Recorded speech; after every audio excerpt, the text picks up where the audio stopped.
Concentrating. So, yeah, my name's Lewis. I am an academic and I'm a creative director for Black Bristol, which is a project exploring some of Bristol's history, particularly some of Bristol's most important Black history.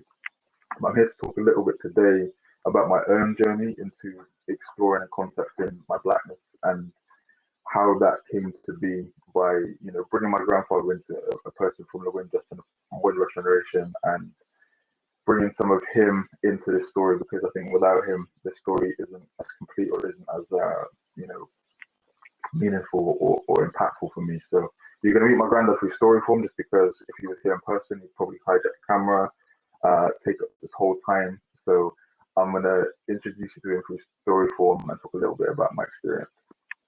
So I'm a person of dual heritage on paper. I'm from British and Dominican ancestry. You would hear me use either Dominica or White Kabuli when I'm talking about my grandfather's homeland, just because I prefer to use White Kabuli because that's their sort of carried name for the islands, but I mean the same thing. But I'm from Dominica, White Kabuli, and Britain. I grew up and have been surrounded for my entire life with family prize me for who I am and provide me with a space to be unconditionally Black and to explore and project myself however I see fit. This love and dynamic, this family space was incredibly important for me.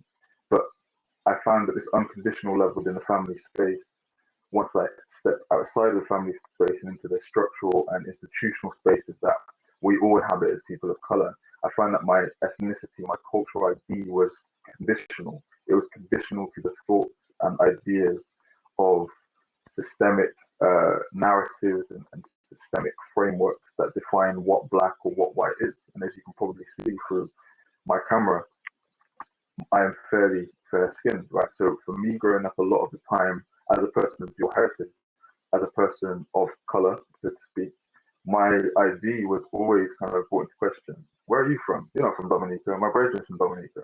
He's Black. You're not Black. What's going on here? What are you speaking like that for? What do you know about T-Rex? What do you know about X, Y, Z? All right. And these things started off with banter, as jokes, right? As things that, kind of said in kind of comedic passing. But over time, they compounded into a sense of real kind of anxiety and consciousness about who I was. I didn't feel deserving of identifying with my Black side. It didn't feel comfortable for me, so much so that I would often, and I did for many, many years, suppress my Blackness. I didn't talk about race. It was uncomfortable for me. Don't talk to me about race. I don't feel like I was deserving of even identifying with my Dominican side, so much so that it was something I really didn't have, ashamedly to say, much interest in until very later on in my sort of adolescence. And it was because of the interactions that I was dealing with mostly within the structural and institutional spaces. And this followed me for years into higher education spaces. I studied psychology and sociology at higher education level. That's what my degrees are in. And for me, the whole notion of social psychology and exploring the construction of social identities was huge for me and opening my eyes to something that has really impacted and helped me develop my work to this day. This notion of construction, gender as a construction, disability as a construction, class as a construction, but race as a construction too. The question that I asked myself within this space was, who decides what Black and white is? Who decides what race is?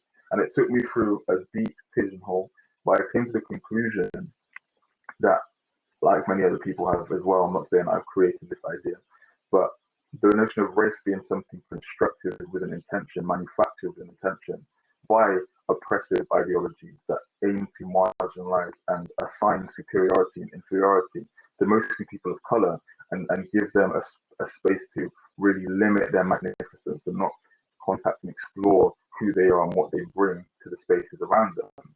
And it was with this discovery and analogy for life that I like to use to this day with birth. The notion of, up until that point of understanding race as a construction, as an invention, I was a canvas that was painted with the ideas of many other people and their ideas of what Black and white was. I was just passive in the creation of my identity. Understanding race as a construction allowed me to become a paintbrush with access to so many different hues, colors, and ideas, textures that I could then paint myself and reconstruct myself with. And with that came this absolute magnetized like experience towards my homeland. I call it my homeland now because it feels like my ancestral homeland, Dominica. What I suppressed for many years became this need to be explored, and that's where my grandfather comes in. That's where he comes in. My grandfather is, Dominican through and through. He's Carib, so he's actually indigenous to the land, and he has stories for days about where he's from, the history that he's from, what he and his family have gone through in Dominica, but also here in the UK as well. My granddad came to the UK in 1960. He experienced overt racism in all of the forms possible. He's been called every derogatory term to his face. He's had documents stolen from him, and if he didn't find those documents, he might have been deported back to Dominica, right? He's had these experiences of racism, but he's always smiled on the face of it. And through this conversation, I said to him, Granddad, how do you do it? How do you do this? How do you still stay so kind of smiling in the face of the oppressor? And through our conversations and through the lessons that he's taught me, is always this thing we come back to, this knowing where you're from gives you that space to understand who you are and what you are. So these words and these behaviors don't impact you as much. My granddad knows his land. He knows about colonizers. He knows about the indigenous battles that were lost and won. He knows the fragility of Britishness. And that in itself is resilience in the face of the oppressor, in the face of stories and narratives that are told to our Windrush generation that make us feel inferior, that can make us feel invisible in space, make us feel unworthy of projecting our magnificence into the world. My granddad taught me through our conversations the importance of contacting and exploring your history and exploring our collective history to understand the similarities that we all go through as people of color, so that we can utilize these differences and similarities to exist authentically within the spaces around us. So I think for me, my grandfather is the most important, or one of the most important figures in contacting my racial identity and accepting myself fully as a Black person, as a person that deserves that name, that terminology, that experience, that livedness, that beautifulness of what it is. My granddad is a key figure in that journey. And I think for me, and what I'd like to give to people in attendance today, particularly those from ancestors or generations from the Windrush generation, it's the notion that, as a community, we have so many stories within us. Our journey towards where we want to be, liberating ourselves from the confines of the oppressive, the systemic narratives that marginalize and pigeonhole us, is embedded in speaking with each other, in sitting down with our elders, our youngers, having a deep dive into our experiences, identifying the differences, but at the same time also acknowledging the similarities that are there, because it is that makes us magnificent. We reclaim elements of our identity when we explore ourselves through story form. We reclaim elements of ourselves when we sit down opposite one person or two people or four people and recognize the unity in all of our experiences and become one in that space. We heal ourselves, we build ourselves back up. And that is, for me, one of the most important things along my journey that I've learned, particularly, from my grandfather and the things that he had to experience to get where he is today. One thing I'll say before I wrap up, I believe that as a community, we may not be from this land, or our ancestors may not be from this land, Britain, where we live and reside right now.